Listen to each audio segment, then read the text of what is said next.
Go ahead.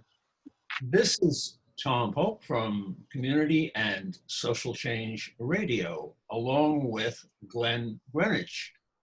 Our topic today is going to be what's happening with the redevelopment of JFK Airport. This is a vital part of the Queens community in terms of jobs and economic help. But everything has been on hold, or many things have been on hold as part of this, and we're here to talk about that. I think it's very interesting to see some of the basics that, all right, let's go to the basics. We have, okay. So while you're doing that, I'll just give the audience. So we're talking about a $13 billion redevelopment plan for JFK that is going to affect the surrounding community. And so we've had several conversations around community development and plans that support the community. And so we're looking to see the impact that COVID did to the progress. Go ahead, Tom. Well, the two airports in Queens actually employ 49,000 people. And that brings in 64 billion to the economy. Now, the big question is, we have no idea what's going to happen because of COVID. Oddly enough, all of the information has no update after March, but it was only in March that everything was shut down. So how will this affect job growth? We have, well, growth was the fastest in Howard Beach and Ozone Park until 2018. 4,300 jobs were developed, but this entire area suffered because of Sandy. Now, if Sandy is a barometer, it would be interesting to see how is COVID going to affect this same community. Yeah, and Tom, you brought up a great point, because when you look at Sandy, at least Sandy had a start and a finish in terms of the actual event, and then you had the recovery starting. We don't even know with COVID when the end is going to be, because it looks like it's looming. They're talking about a second wave. They're talking about the fall and so on and so forth.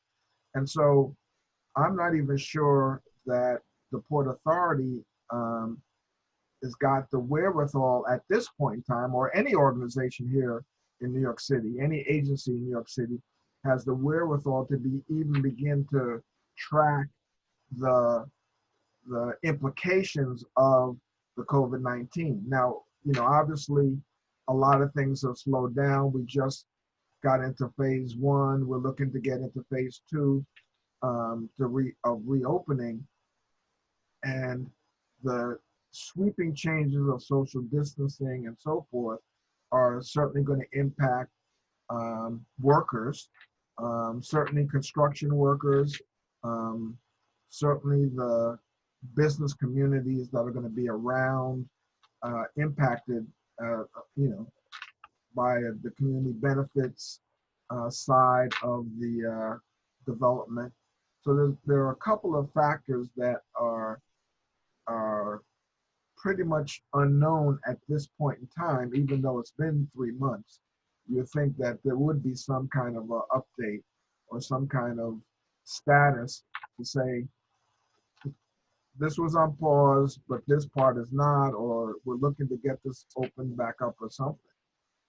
Well, as the executive director in your area, have you seen any figures on unemployment rising because of COVID? Well, when I look at the Sutton Boulevard Business Improvement District, I know that there are shops that are not coming back, that are not going to open back up.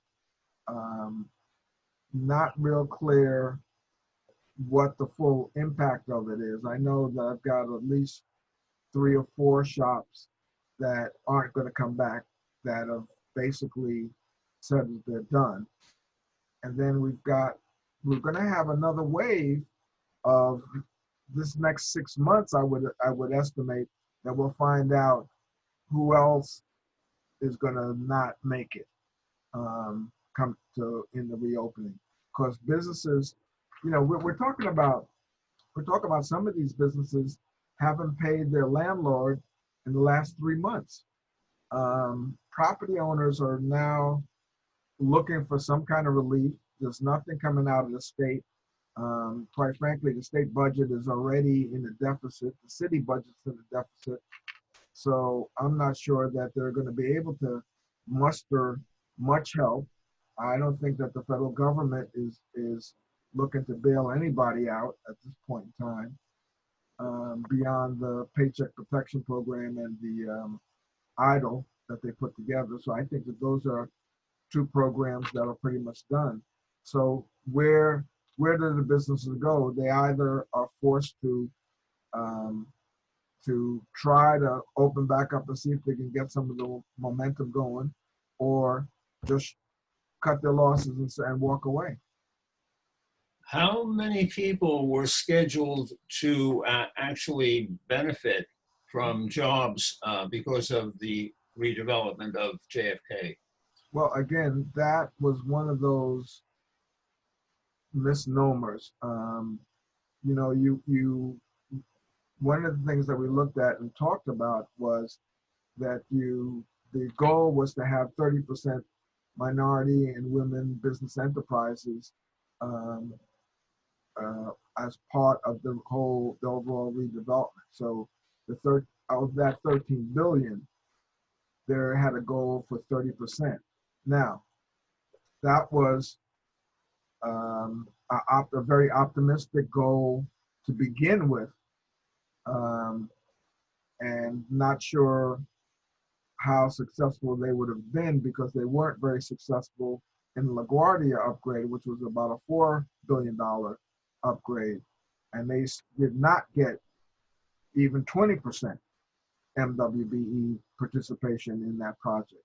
So JFK was going to be a challenging goal, even if they had left it at 20%, and they actually bumped it up to 30% to kind of compensate.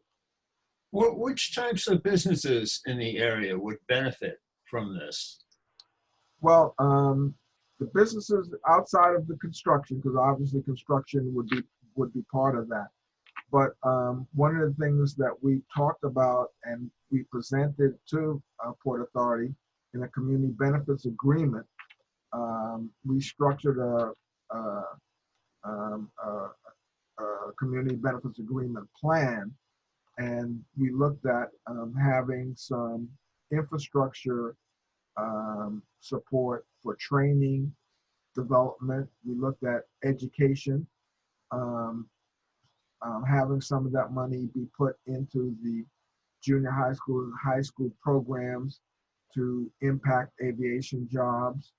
We looked at training, some of the areas to train and re-employ um, uh, misplaced workers or um, you know, underskilled workers.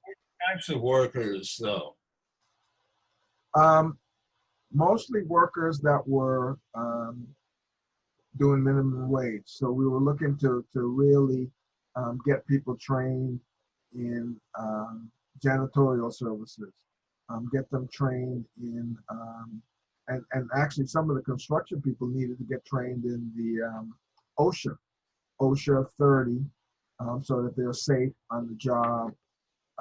They're also looking at, there's a conversation right now about an aquaponics project that could create career paths and career development for in creating an industry here in Southeast Queens that could support job development, job growth. So there are several different conversations that are going. Nothing, I must say at this point in time, nothing that has been approved, because part of it is we've been in that negotiating process in terms of, well, how much construction and then how much community-based monies that we're going to make available, that the Port Authority, actually not us, but the Port Authority is actually going to make available through this JFK redevelopment program. Now, one of the factor is what will happen to the carriers who are trying to have passengers sit on the plane with social distancing in mind. Will the amount of capacity still help the airlines? And if not, are we going to see a diminished amount of airlines? Are we going to see diminished hotels? Would this have a total negative impact on the redevelopment plan? Well, as you just stated, when you look at the airline industry itself, it's taken a beating in terms of flights, and of course occupancy has been a huge issue for the airline industry. I think the other day my sister went online to get tickets somewhere, and it was a ridiculous low price of $84, because the airline industry, normally it's probably $100 or $200 ticket, but they're hurting, so they're really trying to stimulate and get that demand back up. So you've got the airline industry, you're now expanding the airport to accommodate more traffic that may not be, so you've delayed the demand for that traffic. So that may push out the projections and the need that the JFK redevelopment, and who knows, I'm not saying that this is true, but you know, they may end up reducing the project because of demand. I mean, that's a, you know, when you're looking at overall cuts, that might be an area that gets cut, or at least gets redirected for a later period of time. Demand could also be affected by more and more airlines forgetting about what direct flight meant, so that this could become a real inconvenience to a lot of travelers.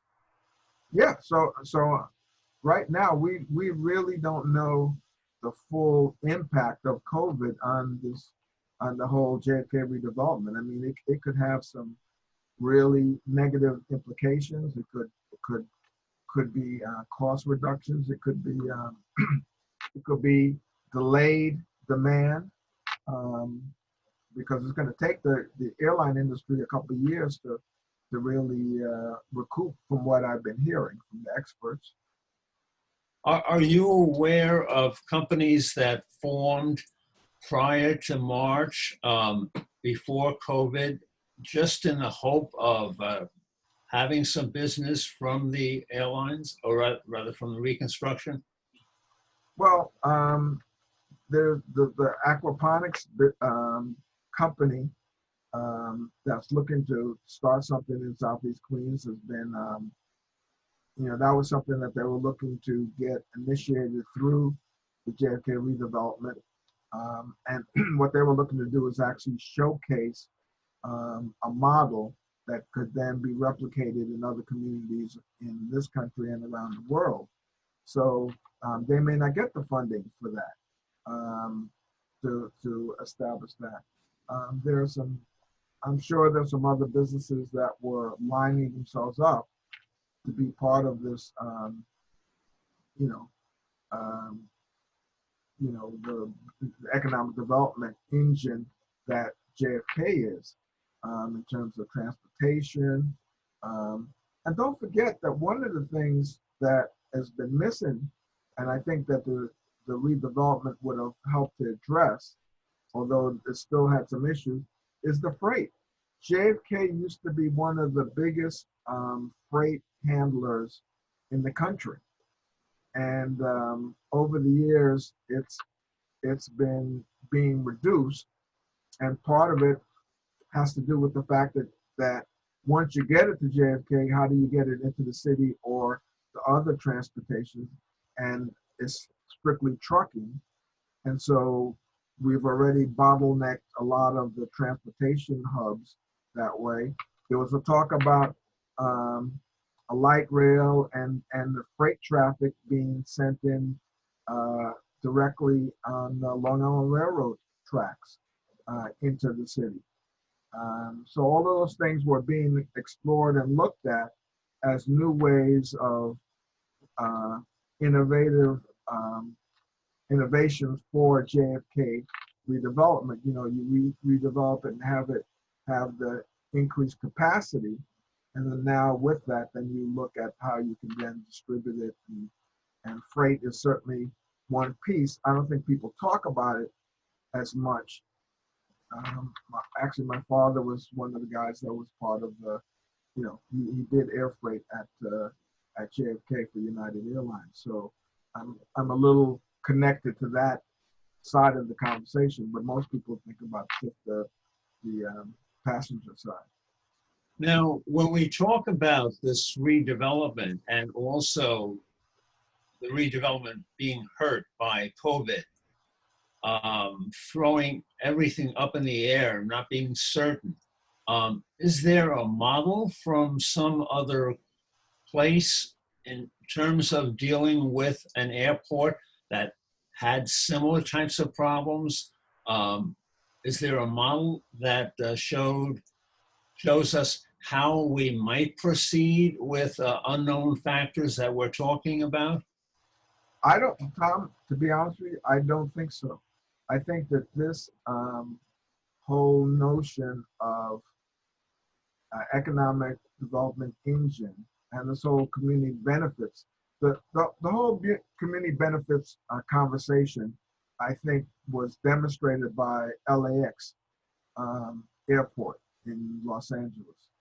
And they had a unique situation, whereas the mayor of that city actually had full control of the project and was able to then create benefits and certain things in the community to support it. And part of it was concessions. So they made sure that the local people had concession stands and places in the airport. That was a huge win for the local people. However, because we're, you know, it's a Port Authority is New Jersey, New York, so you've got the state kind of mandating some of the direction. And, you know, and I think we also have some issues in terms of communicating with the community. You know, Well, there's something else though.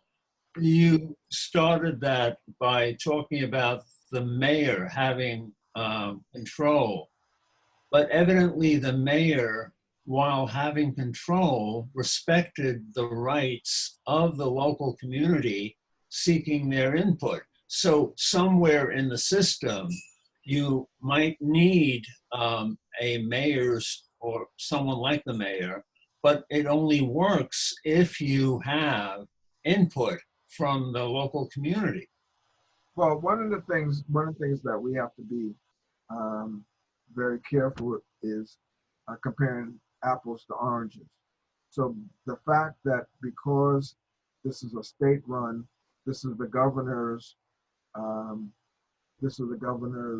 backyard. Um, the governor has been very clear about not wanting to interact with communities. Now he's done a lot of work all over the state, Rochester, Syracuse, Buffalo. All of them have been upgraded and had upgraded airports, and I might say are now state of the art airports, able to handle bigger equipment, you know, larger aircraft and so forth. So the fact that JFK has been kind of jumbled and hard to get around and so on and so forth, it makes sense to do that. I don't know that he's got the same commitment to the community that the mayor of Los Angeles did, in terms of the benefactors. Now, that being said, again, he's allocated the Port Authority as his agency to manage the conversation and to manage the development process. And one of the things that I thought I would have liked to have seen gone in a different direction is that the Port Authority actually managed the whole project and not just given the terminal projects to the owners of the terminal and then have them manage it.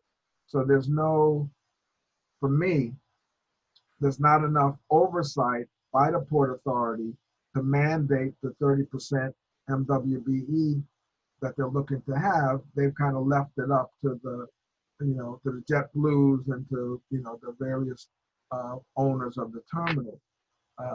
So you've kind of diluted some of the power and some of the teeth to get the 30% to somebody else. And so you've gone from the governor to the Port Authority, now to the owners of the terminal, and that's how it's been managed over the years. Is that Port Authority doesn't own the terminals? The terminals are owned by the airline that manages them. So that's maybe a design issue flaw that will make it a little bit more difficult to get the community benefits side of the conversation implemented. Well, this is something we'll have to come back to in a month or so to see what's happening. Yes, there will certainly be need for an update on this conversation because it's certainly not going away. And it is a huge project that will ultimately impact the community either positively or negatively. And so we as the community base have to stand and make sure that the community gets some benefit. Well, what would you say in closing? In closing, I think that there were challenges to start off with the project, and COVID-19 has now made it even more complex. But if we've got a vision, we've got to stand with that vision and be like water. Water isn't stopped. It goes around, it goes over, it goes under. So we've got to be like water and seek that vision. Go with the flow. Go with the flow. Absolutely. Absolutely. Well, this is Tom Pope and Glenn Greenwich, and let us know what you think of our show.